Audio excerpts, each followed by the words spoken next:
யாரோட சப்போர்ட்டும் இல்லாம, தனியா 2 சின்ன பசங்கள மேனேஜ் பண்ணிக்கிட்டு, வீட்டுக்குள்ளேயே 24 மணி நேரமும் இருக்கிறது எவ்ளோ ஸ்ட்ரெஸ்ஸா இருக்கும்னு, இந்த சிச்சுவேஷன்ல இருக்க நெறைய பேருக்கு தெரிஞ்சிருக்கும். அப்படி நம்ம ரொம்ப ஸ்ட்ரெஸ்ஸா இருக்கும்போது, வெளியில போனா மனசுக்கு கொஞ்சம் ரிலாக்ஸா இருக்கும்னு தோணும் இல்லையா? அந்த மாரி ஒரு சின்ன ரிலாக்சேஷனுக்காகவும், வீட்டுக்கு கொஞ்சம் திங்ஸ் வாங்கலாமேன்ட்டு, நாங்க பக்கத்துல இருக்கிற ரிலையன்ஸ் சூப்பர் மார்க்கெட்டுக்கு ஷாப்பிங் வந்திருந்தோம்.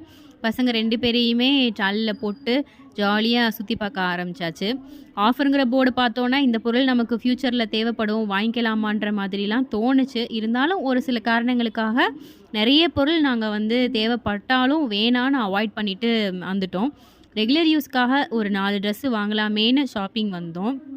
இருந்தாலும் இந்த செக்ஷன் எல்லாம் தாண்டி கடைசியில இருக்கிற ட்ரெஸ் செக்ஷனுக்கு போறதுக்குள்ள, இந்த பொருள், அந்த பொருள் பசங்களுக்கு தேவைப்படும்னு ஒரு 5, 6 பொருள் எடுத்ததுல மொத்தமா பில் சேர்த்து ஒரு ரூ. 4000 கிட்ட வந்துருச்சு. ஒரு 4 ட்ரெஸ்ஸ எனக்கு பிடிச்ச மாதிரி எடுத்துட்டு, ஷாப்பிங் முடிச்சுட்டு நாங்க வீட்டுக்கு வந்துட்டோம்.